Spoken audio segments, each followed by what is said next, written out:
बरेली में बहेड़ी थाना क्षेत्र के मोहल्ला शेखोपुर में बीती रात हथियारबंद 4 बदमाशों ने लूट की वारदात को अंजाम दिया। इस दौरान मकान मालिक ने छिपकर इसकी सूचना पुलिस को दी, लेकिन जब तक पुलिस पहुंची लुटेरे 3,10,000 की नकदी और 4 तोला सोने के जेवर लेकर फरार हो चुके थे, लेकिन लुटेरे घर से बाहर लगे सीसीटीवी कैमरे में कैद हो गए।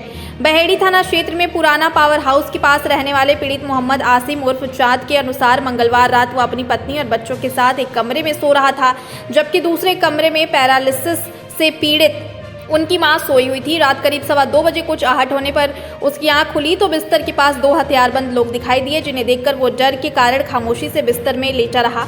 इस बीच 2 अन्य बदमाश 1.25 घंटे तक घर के कमरों को खंगालते रहे।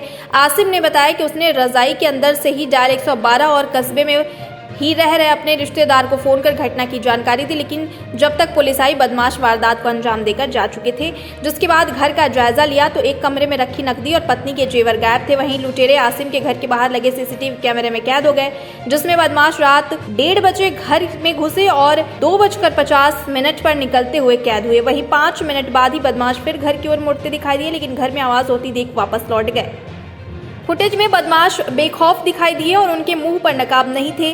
वहीं आसिम के मकान से आगे गली बंद है, यानी कि गली में घुसने और बाहर आने का रास्ता सिर्फ बिजली घर की ओर ही है, जिसमें उनकी आसानी से घेराबंदी की जा सकती थी। बताया जा रहा है कि जब सूचना पर पुलिस पहुंची तो उसका पिकअप वाहन में बैठे बदमाशों से आमना सामना भी हुआ, जिस पर पुलिसकर्मियों ने उनसे कुछ पूछताछ भी की थी। चर्चा में यह भी है कि पुलिसकर्मियों ने पिकअप का नंबर भी नोट किया था।